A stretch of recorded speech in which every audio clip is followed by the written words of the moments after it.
Welcome. You're listening to Be the Cause podcast, Conversations That Cause Health. I'm your host, Amanda Plevel.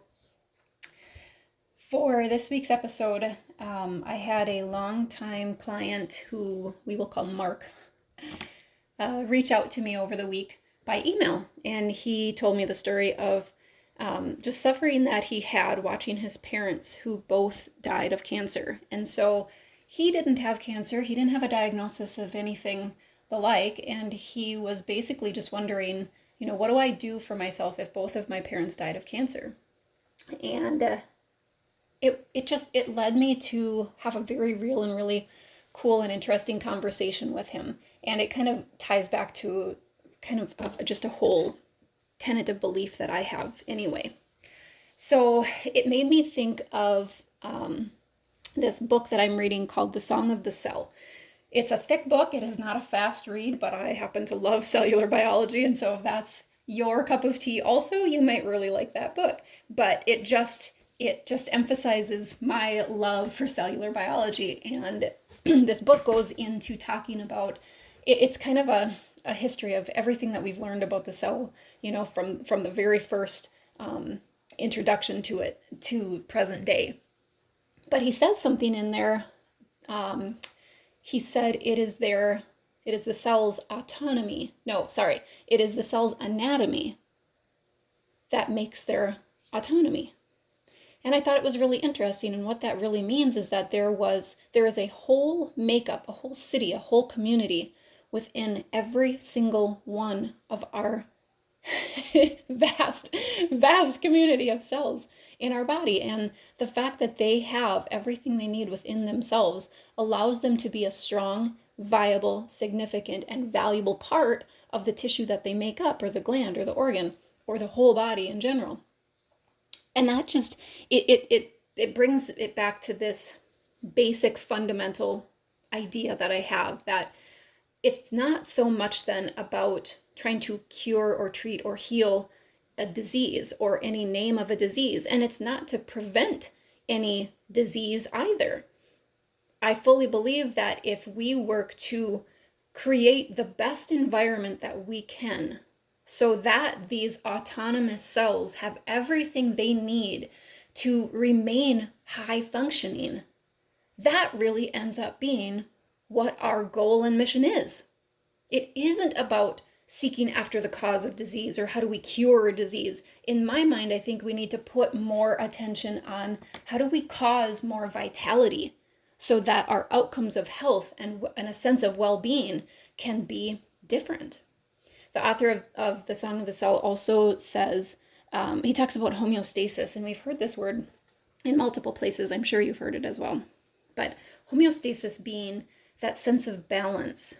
He describes it as a sense of stillness that the cells innately always strive to return to. That is their mission. That is their homing beacon. And he described homeostasis as a state of stillness. He said, that quote, don't just stand there, do something. He says in our cells attitude, it's more like, don't just do something, stand there. And I just thought how interesting it is that in our everyday lives, when we are breathlessly running from one activity to the next, we are not activating this very innate desire of the teeny tiny parts that make us up, that there needs to be a stillness in order for this little autonomy, this little community to have its perfection. And so when I was thinking about how to reply back to this client that we'll call Mark, I thought, it's really up to his doctors. Should he develop that same pathway as his parents? But he wasn't there yet, and hopefully he never would be. And so his goal really was more of this vitality concept and all of the things that we could do just to help support his vitality. And so it made me think about our idea of community, because I love these little cell beings. You've heard me say this in podcasts before. I'm definitely a cell geek. I get it. But I love these little beings, and I thought, What can we do to love and serve them so that they can serve us? What can we do so that Mark's cellular communities would serve him? And I thought how important it is to create an external community of support in order to create a vitality community within. And I thought that's really important that we consider that. I remember thinking it used to be so odd, like I'd be online and there was this offer to join this or, do this, and it was this online community and you'd had to pay this, lump sum amount. And I thought how odd that was. And I never did them. But then, we had the pandemic, and our innate sense of forming communities was just so strong that we were able to form communities and still get stuff done despite the pandemic. And now what has unearthed from that is a natural unfoldment that I think was so necessary, particularly in the realm of healthcare, that we are able now to get training, get understanding, build a community of support for our own particular goals within a community of like-minded individuals, a group that understands that it takes time to spend time together to learn and practice different habits, different skills, and that in our day-to-day life, we haven't been getting those strategies. We haven't been getting those practices.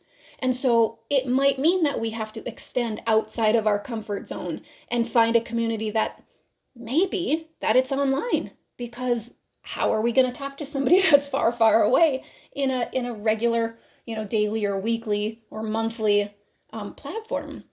And so I thought this just so solidifies another big reason why we have kind of changed our system of how we work more towards doing these longer term therapeutic relationship communities, so that we can truly provide when our clients are not at the point of, hey, I have cancer, what do I do? But that they're at that place where, what do I do in my life? The things that I haven't learned yet that aren't, they're not getting me there yet. So what is it that I need to learn so that I can be as vital and functioning as long as I possibly can in my life? And so I would challenge you to take a look at any hindering beliefs that you might have about forming a community of external support for yourself, and what kind of support you are providing for your internal community. Like it or not, that is what your body is made up of. It's not made, just of bone and skin and hair. It's made of little tiny cells, the beings that make up your existence. If you'd like to get started with something like that with us, you certainly can check us out at our website. It's anmcholistichealth.com. And we're going to end today with some affirmations, some positive suggestions for you. Deep breath. You are a perfect being. You are made up of perfect beings. You are made up of everything that you need, with an entire agenda, an entire protocol of knowing how to return back to a state of innate homeostasis. You are surrounded by like-minded individuals who want to support the practice of homeostasis and cause health in the world. You can do it. You can do whatever you set your mind to, because you are significant. You are of value, and you are the most responsible one for your experience of life. You can create whatever it is that you would like to experience, and you have a community of support to do that within. You are perfect. You are safe. You are loved, and you are protected.